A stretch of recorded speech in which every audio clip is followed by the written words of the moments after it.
Assalamualaikum warahmatullahi wabarakatuh. Halo semuanya, perkenalkan nama saya Sofirani dari Prodi Ekonomi Syariah IAIN Parepare.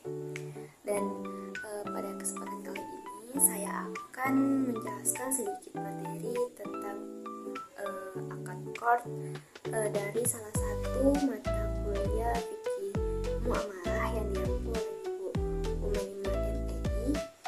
Dan terima kasih banyak kepada beliau yang telah memberikan saya kesempatan untuk menjelaskan materi ini. Oke, baik, tanpa berlama-lama lagi, izinkan saya masuk ke materinya. Jadi teman-teman sekalian, akad qard ini adalah salah satu akad yang sangat-sangat penting dipelajari dalam fikih muamalah. Karena kenapa? Ini juga berkaitan dengan kehidupan keseharian kita. Jadi simak sampai habis ya videonya. Nah, kita masuk ke bagian pengertiannya.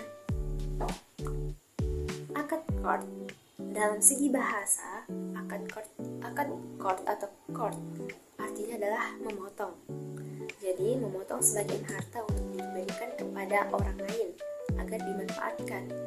Nah, secara istilah qard berarti seseorang membagikan sebagian hartanya untuk diberikan kepada orang lain untuk dimanfaatkan dan tanpa adanya syarat atau tambahan nilai terhadap barang atau sesuatu yang dijadikan pinjaman tersebut.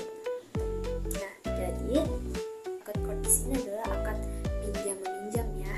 Tapi bedanya adalah tanpa adanya bunga sama sekali. Akad qard ini tuh bersih dari bunga dan yang pastinya konsepnya tolong menolong. Karena kenapa? Tidak ada tambahan nilai ataupun tidak adanya tambahan persyaratan ketika ingin melunasi utang atau pinjaman tersebut. Nah, untuk rukun-rukunnya sendiri itu ada 4. Yang pertama adalah mukrid.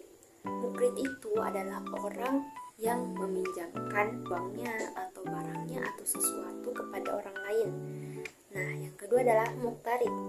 Muktarid di sini adalah orang yang menjadi peminjam. Jadi dia itu yang diberikan uang oleh si mukrid. Nah, yang ketiga ada mal al-mukrad. Mal al-mukrad di sini adalah barangnya atau sesuatu atau uangnya yang dijadikan sebagai objek untuk disepakati antara keduanya, yaitu adalah mukrid dan muktarid. Nah, yang terakhir adalah sigot. Sigot itu adalah ijab kabul atau ucapan kesepakatan antar kedua belah pihak. Nah, di sini tidak harus ucapan ya, tapi juga bisa lisan dan bisa tertulis. Nah, masuk ke bagian intinya lebih dalam.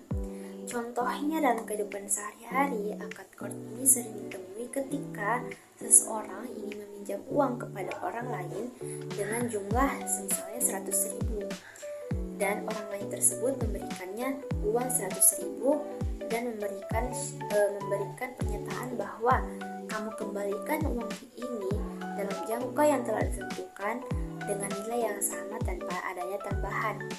Dan di akhir pengembalian, si yang diberi uang ini atau si peminjam ini akan mengembalikan uangnya sesuai dengan nilai atau jumlah yang diberikan di awalnya.